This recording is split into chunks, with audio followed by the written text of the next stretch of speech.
Бүгінгі студенттер, бүгінгі сабағымыз біздің тұлға психологиясы және адам туралы ғылым ретіндегі жүйесіндегі рөлі. Бүгінгі сабағымды төмендегі сөздермен бастағым келіп тұр. Жалғыз білім үйретуге емес, біліммен бірге жақсы тәрбиені қоса беру керек деп біздің Міржақып Дулатұлы айтып өткендей, және де біз әуелі елді түзетуді, бала оқыту ісін түзетуден бастауымыз керек деп Ахмет Байтұрсынұлы айтқан.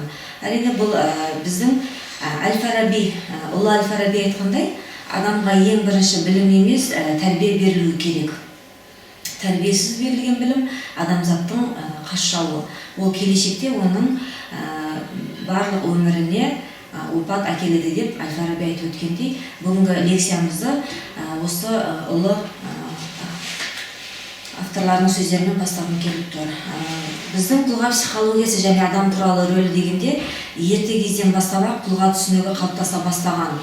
Тұлға түсінігі алғашында бетперде, маска дегенді білдірген. Ол бойынша оны көне театрдың актері киіп рөлін ойнаған. Кейінірек тұлға термині қоғамдық өмірдің адамның шынайы рөлі деп те түсіндірілген, қалыптаса бастады. Тұлға түсінігі көп жақты Игорь Семенович Иконның бір жағынан алғанда жеке тұлға нақты бір индивидуалды қасиеттері және оның қоғамдық рөлдерімен қоса сипатталған әрекет субъектісі ретінде, екінші жағынан тұлғаны еңбек ету, түсіну және қарым-қатынас жасау субъектісі болатын, басқа да адамдармен тікелей қарым-қатынаста болатын, жасау керек субъектісі болатын. Тікелей және жанама арналасу процесінде түзілетін индивидтің интеграцияланған әлеуметтік мәнді сипаттар жиыны түрінде әлеуметтік қасиеттері ретінде де қарастырылады. Бүгінгі таңда тұлға түсінігінің қаншалықты анықтамасы болса да, соншалықты әр психологтың өзінің айтып өткен термин сөздері бар. Леонтьевтің ойынша тұлға бұл адамның қоғамдағы өмірінен туындаған ерекше типтің психологиялық құрылымы деп те айтылған. Адамзат тарихындағы мәселелердің ішіндегі ең күрделісі сыра адам табиғатының жұмбақтылығы шығар. Бір тұлға мен екінші тұлғаның арасындағы да әртүрлі өзінің мінез құлқы типтеріне байланысты, біздің темпераментімізге байланысты. Темперамент бізде 4 типке бөлінеді: холерик, сангвиник, флегматик, меланхолик. Тұлға арасында да типтермен, мінез құлықтарымен, жеке өзінің адамгершілігімен, имандылығымен, ізеттілігімен, сыпайылығымен тұлға бір-бірінен айырмашылықтары айқын көрініп тұрады. Сонымен қатар бүгінгі лекциямыздың тағы да тақырыптарын жалғастырып өтетін болсақ, ізденіс қандай бағытта жүргізіліп, қаншама тұжырымдамалар ұсынылса да, оның нақты дәл жауабы әлі табыла қойған жоқ. Ең маңыздысы барлық адамдардың арасында көптеген айырмашылықтардың болуымен байланысты.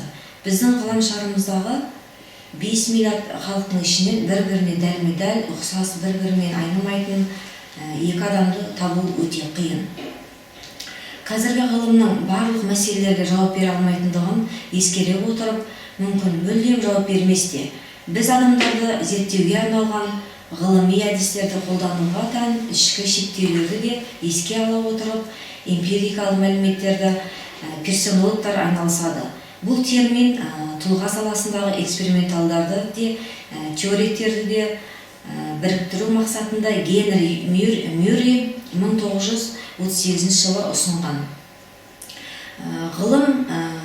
Ғылыми ізденіс шегі әртүрлі мәдениетті зерттеуге дейін, кейінгі кездерде оның негізін салушы құндылықтардың ұмтылыстары мен өмірлік стильдердің одан сайын түрлендіре түскенін байқаймыз.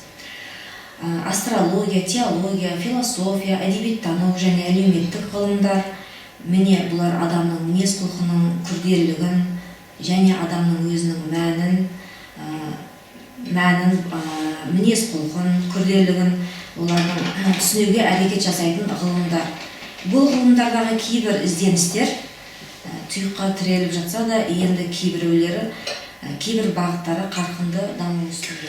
Студенттер, қарай лекциямызды жалғастырайық. Бүгінгі психологияның қайнар көзі ежелгі гректер мен римдіктерден бастау алатын белгілі 2000 жылдан аса уақыт бұрын философтар, қазіргі кезде психологтарды да толғандыратын мәселелер жайында пікірталастар жүргізілген. Дегенмен де ресми түрде психологияның дербес ғылым саласы ретінде дүниеге келуі 1879 жылмен белгіленеді.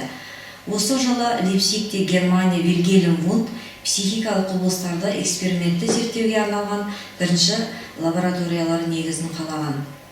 Содан кейінгі жылдарда психология ғылымы қарқынды түрде дами бастады. Ғылыми зерттеулерді жоспарлау мен экспериментті мәліметтерді интерпретациялауға мүмкіндік беретін көптеген тұжырымдамалы үлгілер өңделіп шығарылды.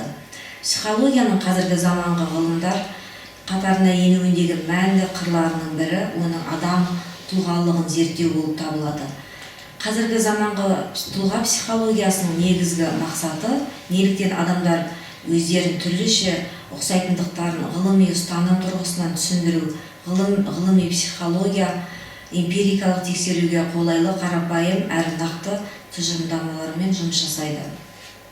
Психологтардың көпшілігі адамдардың мінез-құлқын күрделі табиғатын, психологтардың көпшілігі адамдардың мінез-құлқының күрделі табиғатын және табиғатымен түсіндірудің негізгі салмақ осы ғылыми ықпалға тиесілі деп тұжырымда жасай алады. Ғылыми пән ретінде қазіргі заманда тұлға психологиясы адамның табиғаты жайлы ой қорытындылауымен, интуиция және фольклорға немесе дұрыс ойға сеніп қана қоймайтын, тек экспериментті тұрғыда дәлелденген тұжырымдамаларға айналдырылады. Мәселен, тағы да басқа жасөспірімдер неліктен көптеген әртүрлі іс-әрекеттерге баруы, мысалға жаңағыдай ішімдік ішу дегенмен сол сияқты бозбалалық жас шамасының психологиясындағы әртүрлі өзгерістер, психикалық құбылыстарды байқауға болады. Тұлға психологиясының оның зерттеуге кіріскен студенттер осыған ұқсас сұрақтарды қояды. Тұлға теориясы әрқайсысы психологияның қарастыратын жеке тақырыптары мен мәселелеріне жинақталған көптеген шағын теориялардан тұрады. Осы бөлімде тұлғаның толыққанды теориясын шешуге тиіс алатын мәселені талдаймыз. Тұлға құрылымы, мотивация, тұлғаның өзгеруі. Бұл тақырыптар тұлғаның тұжырымды аумағын құрайды. Олар теорияның мазмұны мен оның қолдану межелерін ашады. Тұлғаның құрылымы адамдардың әртүрлі жағдайларда және түрлі уақытта өзгермейтін сипаттамаларын көрсететін құрылымды тұжырымдамалар кез келген тұлға теорияларының негізгі психикасының негізгі құрастырушы блоктарының рөлін атқарады. Осы мағынада олар жаратылыстану ғылымдарындағы атомдар мен жасушалар сияқты ұғымдарға іспеттес. Дегенмен құрылымды тұжырымдамалар негізінен болжамды түрде болады. Олардың мидың нейрондары сияқты микроскоппен де көруге мүмкін емес. Адамдардың кім екенін түсіндіру үшін персонологтар тұжырымдамалардан құралған мозаикалық өрнекті ұсынады. Тұлға біздің бітістерінің тұжырымдамасы құрылымды тұжырымдамаларының ішіндегі едәуір танымал үлгілерінің бірі. Адамдардың өзін белгілі бір түрде ұстауға бейімділігі, тұрақты сапасы ретінде қарастырылады.